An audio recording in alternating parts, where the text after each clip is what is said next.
While there were a number of guiding principles drilled into my head during my time in the Army, one of the most important was the need to take care of my rifle, so that it could take care of me. Well, recently the Army found that their M4A1 rifles were not living up to their end of the deal. Approximately 3,000 of the weapons, which are made by South Carolina-based FN Manufacturing, failed mandated safety checks that resulted from a concerning malfunction in Misfire. Located just above the trigger on an M4 is a selector switch with 3 positions.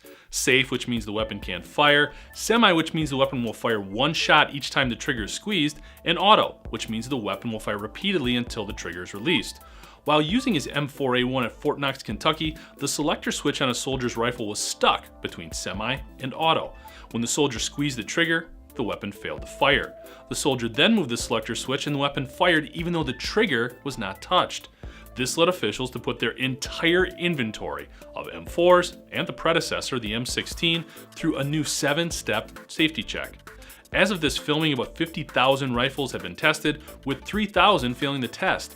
The Army reports that as many as 900,000 weapons still need to be tested. The Armament Research, Development, and Engineering Center has been assigned the task of finding the cause of the malfunction. So far, they haven't found anything.